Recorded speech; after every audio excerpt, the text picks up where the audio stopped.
तो बच्चे आज की क्लास में हम 9 एलिमेंट्री फॉर्म से ही रिलेटेड क्वेश्चन कर रहे हैं। बट अब आज के क्वेश्चंस में हमें कुछ स्टेटमेंट दिया होगा। कल जो हमने क्लास में काम किया था उसके अंदर हमें डायरेक्ट आर्ग्यूमेंट्स लिख कर दिए हुए थे मैथमेटिकल टर्म्स में, यानी पी और क्यू की टर्म्स में दे रखे थे। पर आज जो है वो एक थ्योरी सी लिख देगा, एक स्टेटमेंट्स का कलेक्शन सा लिखेगा। उससे पहले आपको आर्ग्यूमेंट क्रिएट करना होगा और उसके बाद फिर उसको प्रूव करने के लिए तो जो कल कंसेप्ट लगाया था हमने विदाउट यूजिंग ट्रूथ टेबल, तो आज भी विदाउट यूजिंग ट्रूथ टेबल हम चेक करेंगे कि आर्ग्यूमेंट वैलिड है या नहीं। तो बच्चे क्वेश्चंस पेपर में किसी भी तरीके का आ सकता है, मतलब थ्योरी कैसी भी, ये कोई ज़रूरी नहीं है कि नोट्स में जो ये इतने एग्जाम्पल करवाए हैं आपको उसी में से आ जाएगा। इसमें बस मेथड समझना है। अगर मेथड समझ में आ गया तो क्वेश्चन कोई भी बोल देगा, स्टेटमेंट कुछ भी बोल देगा। तो जैसे मैं पहला क्वेश्चन कर रहा हूँ, उसने बोला है determine the validity of argument. आप आर्ग्यूमेंट की वैलिडिटी फाइंड आउट करके बताओ कि वैलिड है या नहीं। अब स्टेटमेंट में लिखता है, तो ये क्वेश्चन पेपर में आते हैं बच्चे इस टाइप के। वो क्या कहता, if I study then I will pass examination. तो इतनी इतनी लाइन को पढ़कर मैंने इनको कुछ प्रीमिसेस नाम दिए। तो आई स्टडी एक अलग स्टेटमेंट है, इसको मैंने नाम दिया बच्चे पी प्रीमिसेस। फिर I will pass examination, I will pass examination, उसको मैंने एक नया सिंबल दिया क्यू, क्योंकि ये एक अलग स्टेटमेंट है। फिर I do not go to picnic. जब अपने एक बार प्रीमिसेस नाम दे रहे हैं तो अपने एक बार नोट को कंसीडर नहीं करेंगे। तो I go to picnic, I go to picnic एक नया स्टेटमेंट है, इन दोनों के अलावा है। तो आई गो टू पिकनिक को मैंने नाम दे दिया आर, और साइड में लिखा भी नोट नहीं लेना, ना ही इफ़ लेना, ना ही देन। जैसे ये इफ़ और देन आ रहे थे तो हमने एक बार उनको यूज़ नहीं किया। तो आई स्टडी को नाम दिया P, I will pass examination को क्यू, और आई गो टू पिकनिक को नाम दिया आर। तो फिलहाल मैंने नोट को कंसीडर नहीं किया और सिर्फ आई गो टू पिकनिक एक नया स्टेटमेंट मानकर उसको नया नाम दे दिया R. Then I will study. अब आई स्टडी और आई विल स्टडी तो एक ही बात है, तो मतलब ये एक जैसे स्टेटमेंट है, तो इसके लिए हमें कुछ और मानने की ज़रूरत नहीं है। But I failed in examination, but I failed in examination. अब बच्चे ये इसी एग्ज़ाम से रिलेटेड है, तो एक बार इसको कुछ नाम नहीं दिया। आगे जब इसके टोटल अब अपने आर्ग्यूमेंट्स बनाने की कोशिश करेंगे उसमें इस लाइन को कंसीडर करेंगे। और देयर फोर के बाद जो भी चीज़ लिखी होती है वो कंक्लूजन होता है। तो I went to picnic, I go to picnic और वेंट टू पिकनिक एक ही बात है। तो देखते हैं अब इन पूरी चीज़ों का यूज़ इन तीन प्रीमिसेस में कैसे करके हम लॉजिकली एक्सप्रेशन बनाते हैं। तो लिखा हमने बाय राइटिंग सिम्बॉलिकली। हाँ जी, सबसे पहले अब इफ़ और देन को देखते हैं बच्चे। इफ़ और देन के लिए आपको पता है कंडीशनल का साइन होता है। तो आई स्टडी तो है P, I will pass examination है क्यू, और इफ़ और देन लगा हुआ है बीच में, इसका मतलब पी टेंडिंग्स टू क्यू। तो पहला आर्ग्यूमेंट बन गया P टेंडिंग्स to Q. Equation number 1, if P then Q, हल्का सा हिंट के लिए लिख दिया इफ़ पी देन क्यू, तो उसको लिखेंगे पी इम्प्लाइज क्यू। उसके बाद I do not go to picnic. बच्चे मैंने आई गो टू पिकनिक को नाम दिया था आर, तो डू नॉट के लिए क्या हो जाएगा, इस आर का नगेशन। तो बच्चे इस आर का तो क्या हो गया, नगेशन। ये इतनी इतनी चीज़ किसको रिप्रेजेंट कर रही है, I do not go to picnic. I go to picnic का नाम तो था आर, और I do not go to picnic का नाम हो गया नगेशन आर, उसका अपोजिट। और इफ और देन लगा हुआ है तो यहाँ पर भी negation R tendings to. I will study यानी आई स्टडी, आई स्टडी को हमने क्या नाम दिया हुआ है पी, तो negation R tendings to P. तो बच्चे इन दो लाइनों को पढ़कर मैंने ये दो स्टेटमेंट बना दिए। फिर but I failed in examination, but I failed in examination, pass examination को हमने क्या बोला है क्यू। तो बच्चे पास का अपोजिट क्या होता है, फेल। तो इसका मतलब क्यू की जगह क्या लिखेंगे, नगेशन क्यू, जो किसको रिप्रेजेंट कर रहा है, फेल्ड इन एग्जाम। तो ये तो दे दिए थे हमें तीन प्रीमिसेस, और देयर फोर के बाद जो भी लिखा होगा उसको हमें प्रूव करना है। तो देयर फोर के बाद लिखा हुआ है I went to picnic. I go to picnic या वेंट टू पिकनिक एक ही बात है, और गो टू पिकनिक को हमने आर से लिखा है, यानी हमें प्रूव क्या करना है, आर, जो कि हमारा क्या है, कंक्लूजन। तो इन तीनों प्रीमिसेस को सॉल्व करते हुए हमें आर तक पहुंचना है। अब एक तरीका तो है कि आप ट्रुथ टेबल से कर लो। ट्रुथ टेबल से कैसे करोगे, P टेंडिंग्स to Q, conjunction and का साइन लगाओगे, negation R tendings to P, फिर कंजक्शन का साइन लगाओगे, नगेशन क्यू। और टू प्रूव में जो चीज़ होती है वहाँ तक पहुँचने के लिए इम्प्लाइज का साइन और आर। इस तरीके से फिर ट्रुथ टेबल बनाओगे और सोल्व करोगे।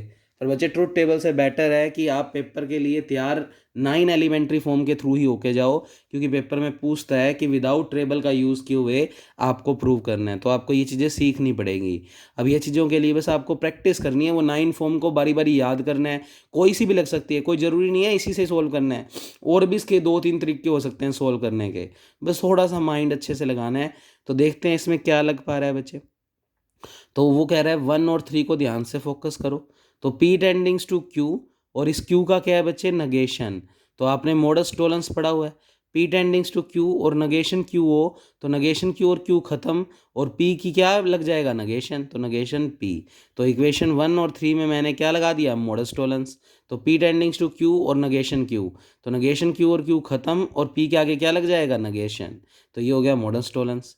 अब नगेशन P आ चुका है समीकरण 4 में, और बच्चे ये समीकरण 2 दिख रही है, ध्यान से देखना। Negation R tendings to P, और यहाँ पर अपने को 4 में मिला हुआ है नगेशन P, तो नगेशन P और ये वाला P क्या हो जाएगा, कैंसल आउट मॉडल्स टोलेंस से। और यहाँ पर जो चीज़ होती है उसका नगेशन, तो नगेशन आर के आगे फिर क्या लग जाएगा, नगेशन, और नगेशन नगेशन आर क्या होता है, आर। मैं साइड में तुम्हें मॉडल्स टोलेंस लिख कर बताऊँ, तो देखें ध्यान से। मॉडल्स टोलेंस था P tendings to Q, negation Q, तो आंसर में आता है इस वाले का नगेशन। अब अपने पास जो कंडीशन बनी हुई है वो भी लिखता हूँ। तो इसी को अपनों ने कैसे अप्लाई किया है, अपने पास था नगेशन R टेंडिंग्स टू P, और दिया हुआ था अपने पास नगेशन P, समीकरण 4 में आ रखा था। अब मॉडल्स टोलेंस क्या कहता है, यहाँ पर जो भी चीज़ है उसका अगर नगेशन है, यहाँ पर जो भी चीज़ है अगर उसका नगेशन है, तो इस चीज़ के आगे नगेशन लगा दो। तो इस चीज़ में कौन है, नगेशन आर, और उसके आगे क्या लगा दो, नगेशन। तो आंसर आएगा नगेशन नगेशन आर, और नगेशन नगेशन आर क्या होता है, आर। और हमें भी यहीं तक पहुंचना था, और यहाँ तक हम पहुंच गए, तो रिजल्ट क्या हो गया, ट्रू। इसका मतलब ये आर्ग्यूमेंट वैलिड है। तो इस तरीके के 4-5 क्वेश्चन मैंने नोट्स में करवाए हैं बच्चे। तो इस तरीके के क्वेश्चन कोई भी आ जाए, आपको पहले स्टेटमेंट वाइज हर एक को नाम देना है, फिर इफ़ और देन के हिसाब से आपको साइंस लगाने हैं, और वो लगाने के बाद देयरफॉर के बाद जो भी चीज़ दी होगी वो कंक्लूजन में लिखनी है। और फिर हमने कल क्वेश्चन किए थे, कल हमें ये चीज़ डायरेक्ट दी हुई थी, आज हमने पहले ये इतनी चीज़ खुद बनाई, तो मानकर चलो पेपर में खुद बनानी ही पड़ेगी। तो अगला क्वेश्चन पहले तो सही करो। सही क्या करो बच्चे, सिंस की जगह तो काट के लिखो देयरफॉर। तो ये मैंने देयरफॉर लिखा हुआ है, आपको दिख नहीं रहा होगा। सिंस की जगह लिखो देयरफॉर, और उधर देयरफॉर की जगह लिखो सिंस। और मैंने अभी अभी आपको लाइन रटवाई है, देयरफॉर के बाद जो एक्सप्रेशन होगा वो हमारा कंक्लूजन होगा। पर ये तो हमारा किस में जाएगा, प्रीमिसिस में, क्योंकि ये सिंस करके लाइन है, तो ये तो प्रीमिसिस में है। तो चाहो तो या तो ये पूरी लाइन उठाकर पहले यहाँ लिख दो, और ये वाली पूरी लाइन उठाकर वहाँ लिख दो, मर्जी आपकी है। या एक बार ऐसे ही राउंड कर लो, देयरफॉर को लिख दो सिंस, और सिंस को लिख दो देयरफॉर। अब पहले तो इसमें अलग अलग स्टेटमेंट छांटो, नो को कंसीडर नहीं करना, नोट को कंसीडर नहीं करना। तो बच्चे द मार्केट इज़ फ्री, ये एक अलग स्टेटमेंट है, इसको पी प्रीमिसेस नाम दे दिया। There is no inflation, no को तो एक बार मानना नहीं, तो देयर इज़ इन्फ्लेमेशन, इन्फ्लेमेशन को दे दिया नाम क्यू। फिर देयर इज़ नो, ये तो बिल्कुल सेम स्टेटमेंट ही है, तो इसके लिए तो हम इन्फ्लेमेशन के लिए क्यू यूज़ कर ही चुके हैं। There are price control, price control एक नया स्टेटमेंट आया है, तो उसको आर नाम दे दिया। तो देयर आर प्राइस कंट्रोल को क्या नाम दे दिया, आर। अब बाकियों में देख लेते हैं, there are price control therefore के बाद है, तो ये भी वही वाला स्टेटमेंट है, तो हमें एक बार नया नाम देने की जरूरत नहीं है। द मार्केट इज़ फ्री, ये भी आ चुका है, तो इसको भी नया नाम देने की जरूरत नहीं है। इसका मतलब पूरे क्वेश्चन के अंदर ओवरऑल नई चीज़ अब कोई और नहीं है, तो 3 प्रीमिसेस आ रहे हैं। अब इन कंडीशनों का यूज़ करके लिखना स्टार्ट करते हैं। If the market is free, if तो लिख लिया, तो if the market is free, market is free को किससे लिखते हैं, पी, और देन होता है तो इम्प्लाइज का sign. There is no inflation, हमने तो इन्फ्लेमेशन को क्यों मानना है, तो नो इन्फ्लेमेशन मतलब नगेशन क्यू, तो पी इम्प्लाइज नगेशन क्यू। तो पहली लाइन से हमने स्टेटमेंट बनाया, P implies negation Q. Negation Q इसलिए लिया क्योंकि हमने इन्फ्लेमेशन को क्यू माना था, पर स्टेटमेंट में नो इन्फ्लेमेशन है, तो नगेशन क्यू आ गया। फिर अगली लाइन पढ़ते हैं, if there is no inflation, तो नो इन्फ्लेमेशन, क्यू को इन्फ्लेमेशन मानना है, तो नगेशन क्यू क्या हो जाएगा, नो इन्फ्लेमेशन, और देन के लिए इम्प्लाइज का साइन, और there are price control, price control को क्या माना है, आर, तो नगेशन क्यू कंडीशनल आर, तो नगेशन क्यू कंडीशन आर, ये सेकंड लाइन से हमने बना दिया। तो हिंट के लिए मैंने सब कुछ लिख दिया। अकॉर्डिंग टू फर्स्ट लाइन ये स्टेटमेंट बनता है, according to second line this statement बनता है। अब थर्ड देखो, थर्ड के लिए सिंस वाली लाइन पढ़ेंगे। सिंस के बाद जो भी लिखा हुआ है वो भी हमारा प्रीमिसेस है। The market is free, the market is free को हमने क्या बोला है, पी। तो तीसरी लाइन हमारी बन गई P. Therefore there are price control, और बच्चे देयर आर प्राइस कंट्रोल को हमने क्या माना हुआ है, देयर आर प्राइस कंट्रोल को माना हुआ है आर। और देयरफॉर के बाद जो भी लाइन होती है वो हमारा कंक्लूजन होता है। तो टू प्रूव हमें करना है आर, तो हमने यही लिखा। एक तो पी प्रीमिसेस वो आ गया क्योंकि सिंस मार्केट इज फ्री था, और टू प्रूव में हमें देयर आर प्राइस कंट्रोल, और देयर आर प्राइस कंट्रोल का मतलब हमें आर लेकर आना है। तो लगा दो इन तीन प्रीमिसेस में कुछ भी 9 एलिमेंट्री फॉर्म्स। अब कैसे लग रही है देखो ध्यान से। बचे P टेंडिंग्स to negation Q, negation Q tendings to R. तो एक तो बहुत अच्छे से याद होगी हमें हाइपोथेटिकल सेलोलिज्म। अगर पी इस तरफ और ये इस तरफ तो सीधा पी किस तरफ, आर की तरफ। तो पी टेंडिंग्स टू आर। फिर बच्चे मैंने आपको कल भी पढ़ाया था कॉन्ट्रा पॉजिटिव लॉ। तो P टेंडिंग्स to R, contrapositive का मतलब कन्वर्स भी और आर का मतलब इन्वर्स भी। तो पहले तो कन्वर्स कर दो, तो पी टेंडिंग्स टू आर का कन्वर्स हो गया आर टेंडिंग्स टू पी। और फिर इन्वर्स भी लेना है तो नगेशन आर और यहाँ पर नगेशन पी। तो पी टेंडिंग्स टू आर को कॉन्ट्रा पॉजिटिव लॉ से लिख दिया negation R tendings to negation P, यानी इनका कन्वर्स भी कर दिया और इन्वर्स भी कर दिया। फिर negation R tendings to negation P, और समीकरण 3 के अंदर दिया हुआ है पी। तो मैं यहाँ लिख के बताता हूँ, देखो मॉडल टॉलरेंस क्या है, पी टेंडिंग्स टू क्यू, और उस क्यू का यहाँ पर क्या हो, नगेशन। तो आंसर आता है इस पी का नगेशन। अब मैंने कैसे यूज़ किया देखो, सबसे पहले 5 को लिख दिया। तो मैं और करके लिखता हूँ जिससे तुम्हें बातें समझ आए। Negation R tendings to negation P, एक तो ये लाइन बन चुकी थी, और एक समीकरण 3 में है पी। अब इसमें मॉडर्न टॉलरेंस कैसे लग रही है, ध्यान से सुनो। मॉडर्न टॉलरेंस कहता है कोई भी एक स्टेटमेंट दूसरे स्टेटमेंट की तरफ जा रहा है, और दूसरे स्टेटमेंट का अगर क्या हो नगेशन, तो आंसर आता है पहले स्टेटमेंट का नगेशन। अब देखो ध्यान से, अपना ये आ रहा है और इसका अगर नगेशन लें, इस दूसरे स्टेटमेंट का नगेशन, देखो क्यू का negation negation Q, negation P का अगर नगेशन लेंगे तो नगेशन नगेशन पी क्या हो जाएगा, पी। तो हल्का सा हिंट के तौर पे लिख सकते हो कि नगेशन अगर नगेशन पी का लेंगे तो रिजल्टेंट पी बनता है। तो नगेशन पी का नगेशन लिया तो पी बनता है, तो यही तो हमें दिया हुआ है तीसरे में। तो इसका मतलब ये इसका अगर नगेशन ले रहे हैं तो ये आ रहा है, और अगर इसका नगेशन लेने पर ये आ रहा है तो रिजल्ट आता है इसका नगेशन। तो रिजल्ट आता है नगेशन आर का नगेशन। तो नगेशन ऑफ नगेशन आर, ये मॉडल टॉलरेंस लगा दिया। और नगेशन नगेशन आर क्या होता है, आर। तो उसने ऐसे ही लिख के दिखाया, और जिससे रिजल्ट क्या हो गया, ट्रू, क्योंकि हमें आर तक ही पहुंचना था। तो बच्चे ये क्वेश्चन भी क्या हो गया, डन। अब मैंने आपको कहा है कि आर्ग्यूमेंट वैलिड करने के 2 तरीके होते हैं, चाहिए तो आप 9 एलिमेंट्री फॉर्म से करो, चाहिए आप ट्रूथ टेबल बनाओ। ट्रूथ टेबल में टोटोलॉजी बननी चाहिए, अगर बन रही है तो आर्ग्यूमेंट वैलिड है, अदरवाइज आर्ग्यूमेंट वैलिड नहीं है। अब कई बार क्या होता है 9 एलिमेंट्री फॉर्म में से कोई बन ही नहीं रही होती। अब नहीं बन रही होती तो फिर वहाँ पर ज़्यादा मत्था नहीं मारना, सीधा ट्रूथ टेबल बनाओ और काम खत्म कर दो। तो क्या लिखता है, test the validity of the following argument if it is good pen. It is good pen को दे दिया नाम P, it is Parker pen इसको नाम दे दिया क्यू। फिर इट इज़ पार्कर पेन तो रिपीट हो रहा है तो नहीं लिखना। Therefore it is good pen भी रिपीट हो रहा है तो डजेंट मैटर। अब इसको पढ़कर बस स्टेटमेंट बनाना है, यानी 2 ही प्रीमिसेस है अलग अलग नाम के। इफ़ एंड देन, तो हमें इम्प्लाइज का साइन लगाना है। तो पी को माना है हमने गुड पेन, देन के लिए implies it is Parker pen के लिए क्यू, तो पी टेंडिंग्स टू क्यू। फिर इट इज़ पार्कर पेन, अब इट इज़ पार्कर पेन को हमने क्या बोला है, क्यू, तो सिर्फ क्यू आ जाएगा। और देयरफॉर के बाद जो भी चीज़ होती है वो कंक्लूजन। देयरफॉर के बाद लिखा हुआ है इट इज़ गुड पेन, और गुड पेन को हमने क्या नाम दिया है, पी। तो हमें आंसर लेकर आना है पी। अब बच्चे ये 2 ही प्रीमिसेस है, और हम जानते हैं पी टेंडिंग्स टू क्यू, और यहाँ पर नगेशन क्यू होता फिर तो मॉडल टॉलरेंस लग जाता। और एक हमने पढ़ा था पी टेंडिंग्स टू क्यू और पी, तो मॉडस पोनस लग जाता। पर यहाँ पर तो पी टेंडिंग्स टू क्यू और क्यू, बस ये 2 ही हैं और हमें यहाँ तक पहुँचना है। तो फिलहाल ऐसा हमने कोई लॉ नहीं पढ़ा। अब नहीं पढ़ा तो हमने लिखा, इसके लिए कोई एलिमेंट्री फॉर्म हमने नहीं पढ़ी क्योंकि 2 प्रीमिसेस है और कोई भी फॉर्म नहीं लग पा रही। तो फिर हम इसमें ट्रूथ टेबल ही बनाकर सोल्व कर पाएंगे। अब ट्रूथ टेबल बनाने के लिए क्या सिखाया था, जितने भी प्रीमिसेस है उनका कंजक्शन कर दो।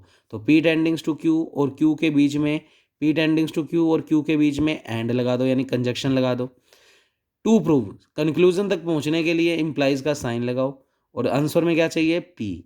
तो बच्चे ये हमने बना दी इसकी एक आर्ग्यूमेंट। अब इसको चेक कर रहे हैं कि ये एक वैलिड है या नहीं। तो अगर इसने टोटोलॉजी बनाया तो वैलिड, अदरवाइज वैलिड नहीं है। तो हमने देखा बच्चे, सबसे पहले पी टेंडिंग्स टू क्यू निकालना पड़ेगा और दो प्रीमिसेस दिख रहे हैं तो पी और क्यू लिया। फिर पी टेंडिंग्स टू क्यू और क्यू के बीच में एंड लगाना है, तो हमने इसके और क्यू के बीच में एंड लगा दिया। फिर ये पूरी चीज़ टेंडिंग्स टू पी, तो ये पूरी चीज़ टेंडिंग्स टू पी। वैल्यूज निकालते हैं, दो प्रीमिसेस है तो चार केस बनेंगे, T T F F T F T F. P टेंडिंग्स to Q तो चलेगी किसकी, क्यू की, और दोनों में सेम रिजल्ट है तो फिर ट्रू ही आएगा। तो टी टी है इसलिए टी, एफ एफ है इसलिए टी, अलग अलग है तो चलेगी क्यू की, तो एफ, एफ और टी अलग अलग है तो चलेगी किसकी, क्यू की, तो क्यू में टी है तो टी। फिर पी टेंडिंग्स टू क्यू और क्यू के बीच में एंड लगाना है, एंड की स्पेलिंग बड़ी, फॉल्स की स्पेलिंग बड़ी, तो लेना देना फॉल्स से है, एक भी फॉल्स तो फॉल्स, तो इसमें और इसमें एंड लगा दो। तो इसमें और इसमें एंड लगाएंगे तो एक भी फॉल्स तो फॉल्स, अदरवाइज ट्रू। इसमें एक भी फॉल्स नहीं है इसलिए ट्रू, एक तो आ ही रहा है फॉल्स तो फॉल्स, एक भी फॉल्स नहीं आ रहा तो ट्रू, एक फॉल्स आ रहा है इसलिए फॉल्स। फिर बच्चे इसमें टेंडिंग्स टू पी, तो यानी इसमें टेंडिंग्स टू पी, तो आपसे फर्स्ट और फोर्थ कॉलम पे फोकस करें। तो टिक इसलिए लगा दिया कि फर्स्ट और फोर्थ का कंपैरिजन करके ये वाला आंसर आ रहा है। तो बच्चे एरो पी की तरफ जा रहा है तो चलेगी पी की, और अगर सेम रिजल्ट है तो ट्रू। तो टी टी है इसलिए टी, टी और एफ अलग अलग है तो चलेगी पी की, तो पी में टी है इसलिए टी। फिर एफ और टी अलग अलग है तो चलेगी पी की, तो एफ। फिर एफ और एफ दोनों सेम है तो रिजल्ट आएगा ट्रू।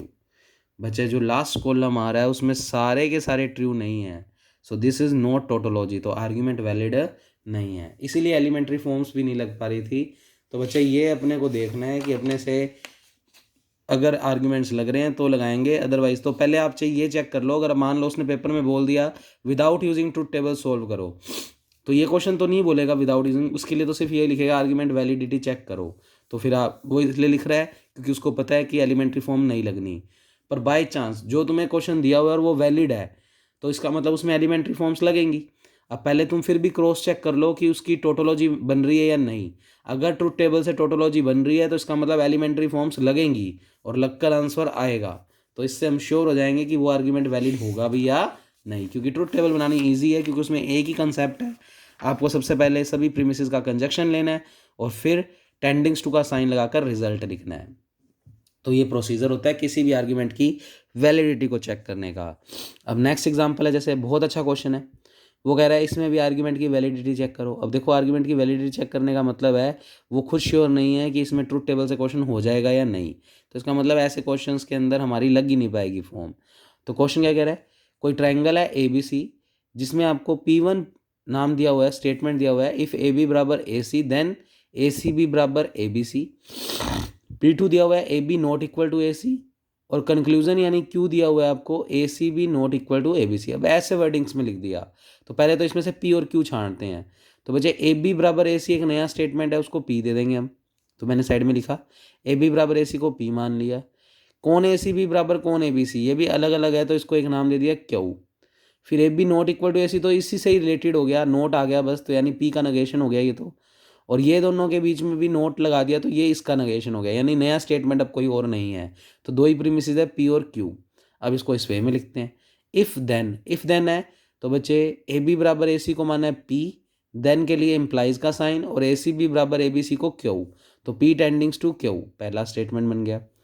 फिर A B not equal to A C, A B equal to A C को पी मानना है तो इसको क्या मान लेंगे, नगेशन पी, तो नगेशन पी दूसरा प्रीमिसिस हो गया। और उसने क्लियरली लिखा हुआ है और हमने बोला भी था P1 P2 प्रीमिसिस को शो करते हैं और क्यू कंक्लूजन को ही शो करता है। तो अपने आप में ये यहाँ पर लिखा नहीं होगा कंक्लूजन, सिर्फ क्यू लिखा होगा, तो दैट मीन्स ये कंक्लूजन है। और वैसे कंक्लूजन में दिया हुआ है ये और ये चीज़ बराबर नहीं है, अगर इसको हमने क्यू नाम दिया है तो ये हो गया नगेशन क्यू, तो आंसर में मिलाना है नगेशन क्यू। अब हमने मॉडल्स टोलेंस पढ़ी तो थी पर उसमें इसका नगेशन होता था और आंसर आता था इसका नगेशन, पर अब उसने इसका नगेशन कर दिया और इसके लिए हमने कोई लॉ नहीं पढ़ा। और मॉडल्स पोनस पढ़ा था वो था पी टेंडिंग्स टू क्यू, और यहाँ पर सिंपल पी, पर यहाँ पर नगेशन पी है। तो बच्चे अब कुल मिलाकर हमारे पास ऐसी कोई प्रॉपर्टी हमने पढ़ी ही नहीं। तो अगर नहीं पढ़ी तो इसका मतलब यहाँ पर डिसजक्टिव अगर तुम सोच रहे हो साइलोलिज्म तो वो भी नहीं लग सकता, क्योंकि डिसजक्टिव में यहाँ पर पी और क्यू के बीच में और का साइन था। तो यानी कुल मिलाकर यहाँ पर अब कोई एलिमेंट्री फॉर्म नहीं लग रही, तो हमें ट्रूथ टेबल बनानी पड़ेगी। ट्रूथ टेबल बनाने के लिए पहले आर्ग्यूमेंट बनाओ, तो P टेंडिंग्स to Q and negation P, तो P टेंडिंग्स to Q and negation P, और कंक्लूजन तक पहुंचने के लिए इम्प्लाइज का साइन, और आंसर में चाहिए negation Q.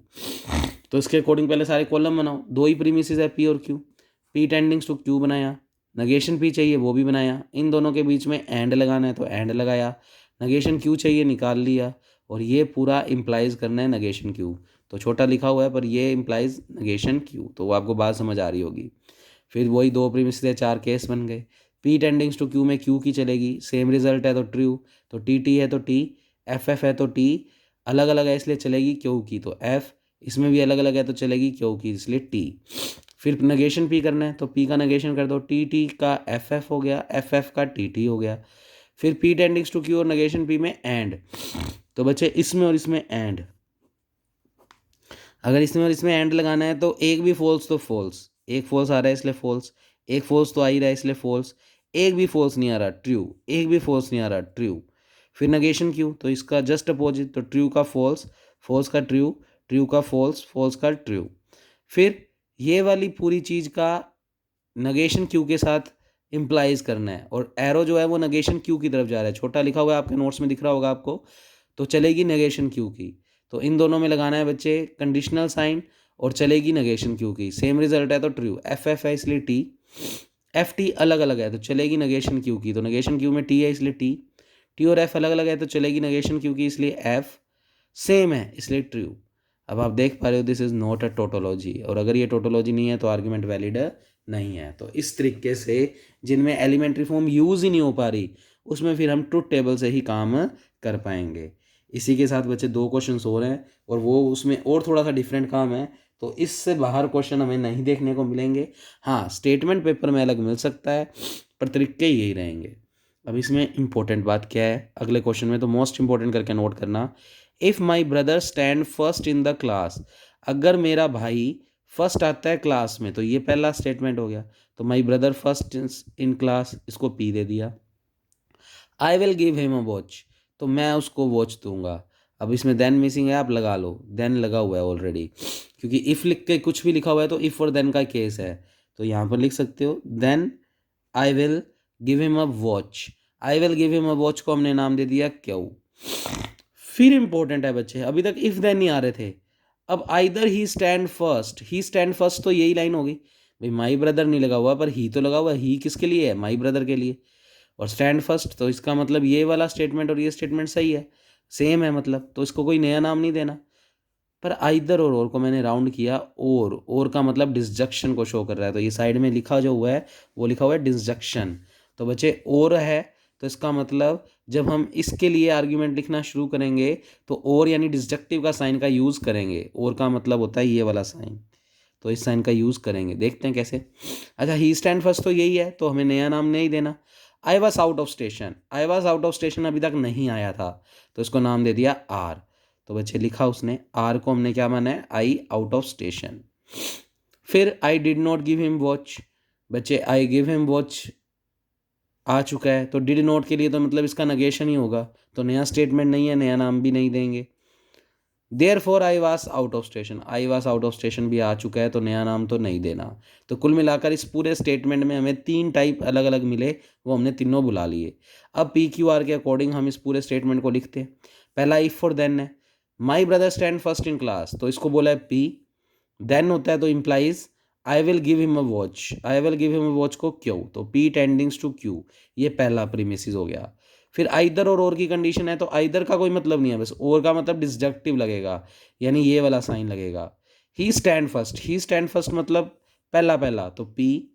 I was out of station मतलब आर, और पी और आर के बीच में क्या लगाओगे, डिसजंक्शन यानी और का साइन, तो लिखा हुआ है पी और आर।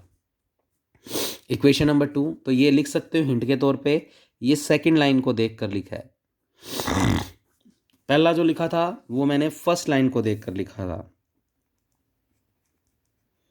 थर्ड सुनो, यहां तक हो गया, आई did not give him brother a watch, मैं अपने भाई को घड़ी नहीं दूंगा, घड़ी देने को था पी, घड़ी नहीं देने को नगेशन पी, तो तीसरा स्टेटमेंट हो गया सिर्फ नगेशन पी। तो सॉरी, थोड़ा सा हम गलत पड़ गए शायद, यहां तक तो हो गया, आई did not give my brother a watch this time, did not give a watch, तो बच्चे सॉरी अपनों ने गलत पढ़ दिया था, पी तो था stand first, I will give him watch को क्यू था, तो did not give him watch को नगेशन क्यू, तो बिल्कुल सही लिखा हुआ है नोट्स में, दैट इज नगेशन क्यू, और ये हमने थर्ड लाइन को देखकर लिखा है। उसके बाद देयर फोर के बाद जो चीज़ होती है वो कंक्लूजन होती है, तो कंक्लूजन में देखते हैं क्या मांग रहा है। Therefore I was out of station, I was out of station को क्या बोलते हैं, आर, तो टू प्रूव करना है हमें आर, तो टू प्रूव करना है आर। अब देखते हैं ये तीन नो से कुछ हो रहा है या नहीं। तो सबसे पहले वो 1 और 3 में लगा रहा है मोडस टोलेंस। अब मोडस टोलेंस तुम्हें याद हो जानी चाहिए बच्चे।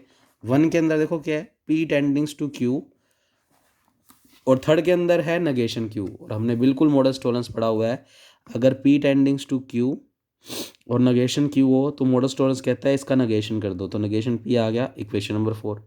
अब वो कह रहा है 2 और 4 में डिसजक्टिव सिलोलिज्म लगा दो, तो मैं डिसजक्टिव सिलोलिज्म लिखता हूँ यहाँ पर साइड में। डिसजक्टिव सिलोलिज्म थी बच्चे पी और क्यू, और यहाँ पर इस पी का क्या हो, नगेशन, तो आंसर में बचता है सिर्फ ये क्यू, दैट इज डिसजक्टिव सिलोलिज्म।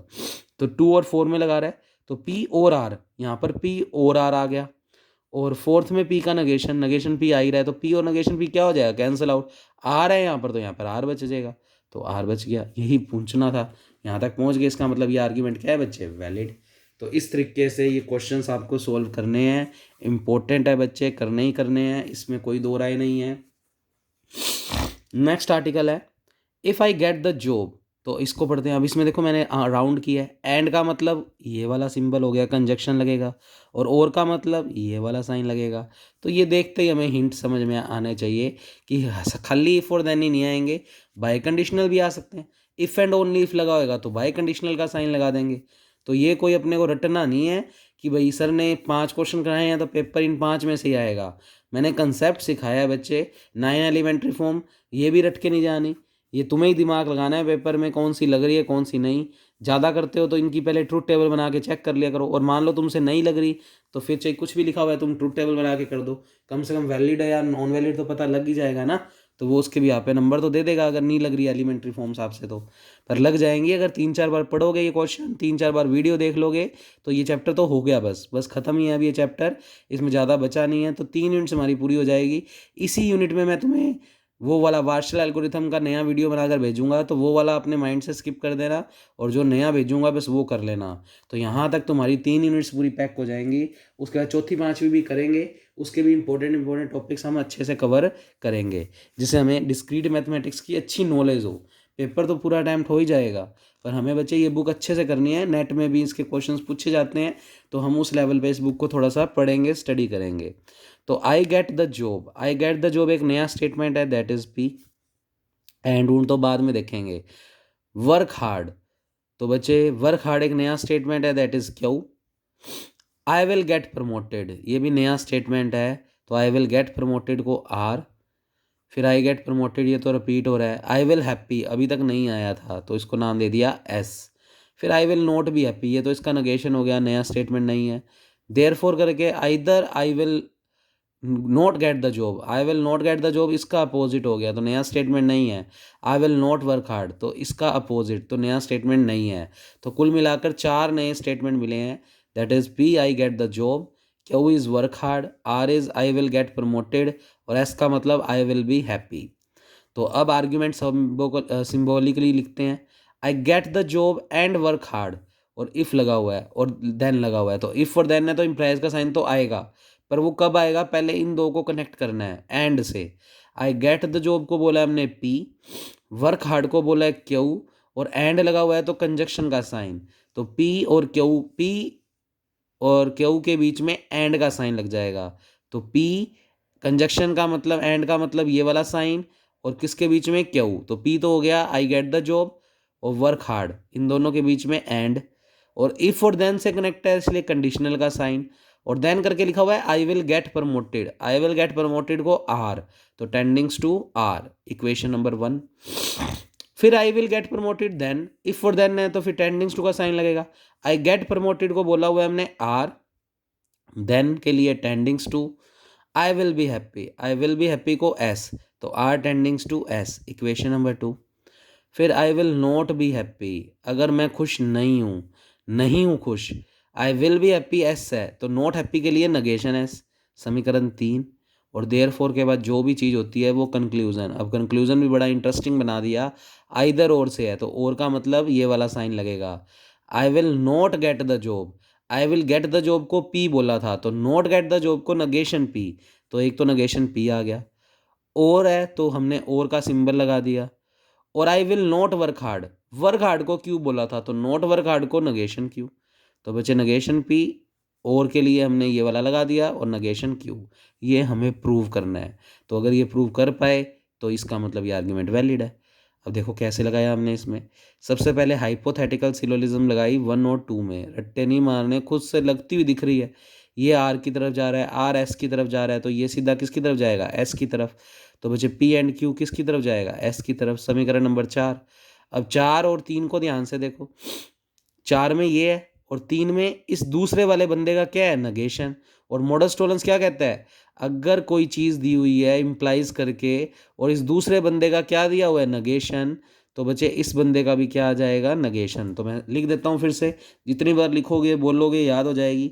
अगर पी टेंडिंग्स टू क्यू और इस क्यू का क्या हो, नगेशन, तो टोलेंस कहता है इसका क्या कर दो, नगेशन। अब हमारे पास जो चीज़ बनी हुई थी वो भी लिख देते हैं। हमारे पास एक तो स्टेटमेंट बन चुका था बच्चे, इक्वेशन नंबर 5 और एक इक्वेशन नंबर 3। तो देखो ध्यान से, सॉरी 4 को देखो पहले। 4 में बना हुआ था पी और क्यू टेंडिंग्स टू एस, और समीकरण 3 में बना हुआ था नगेशन एस। तो मैं लिख भी देता हूँ, ये थी 4 और ये थी 3। अब इसमें अगर मॉडस टोलेंस लगाएं तो बिल्कुल लग रही है भाई, यहाँ पर पी का मतलब पी से कोई है, कोई भी प्रीमिसेस, प्रीमिसेस ये है, दूसरा प्रीमिसेस ये है, और दूसरे प्रीमिसेस का नगेशन होना चाहिए, तो इसका नगेशन है, बिल्कुल नगेशन एस मिला हुआ है। अगर इसका नगेशन मिला हुआ है तो आंसर में इसका नगेशन आएगा, तो नगेशन पी एंड क्यू। यहाँ तक पहुँच गए, तो नगेशन पी एंड क्यू, समीकरण नंबर इसको क्या बोल दिया, 5। अब बच्चे हमने इसमें लगा दिया डी मॉर्गन, और ये मैंने आपको कहीं ना कहीं लो पढ़ाया भी था पहला पहला, और आगे भी अब आ जाएंगे, अगले पेज पे ही है लो।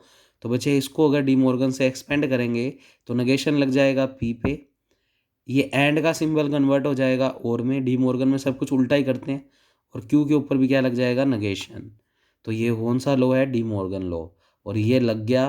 तो 9 एलिमेंट्री फॉर्म तो लगाते ही लगाते हैं, उसके अलावा जैसे कॉन्ट्रा पॉजिटिव लो भी तो लगाया था हमने इन क्वेश्चंस को सोल्व करने के लिए, किन्हीं किन्हीं क्वेश्चंस में। तो 9 और 10 लो हैं जो आगे हैं हमारे पास, तो बच्चे उसके थ्रू ये हमने लगा दिया यहाँ पर, और यही हमें प्रूव करना था। तो हम कंक्लूजन तक पहुँच गए, तो आर्ग्यूमेंट क्या हो गया, वैलिड। इतना काम पढ़ कर आओगे, फिर कल एक नई चीज़ कराऊंगा, और उसके साथ ही इस चैप्टर को देखते हैं, कल ख़त्म कर दें और नया यूनिट फिर स्टार्ट। पर उससे पहले वार्शल एल्गोरिथम की एक वीडियो और भेजूंगा, वो लगा लेना, वो मैं इसी यूनिट में भेजूंगा, जिससे कोई बच्चा अगर 3 ही यूनिट करके जाता है तो वो इतना इतना पोर्शन पूरा कवर करके जाए। पर करके पांचों ही जाओ, जिससे सेक्शन बी, सेक्शन ए और सेक्शन सी किसी में भी कोई तकलीफ ना हो। Okay, thank you class.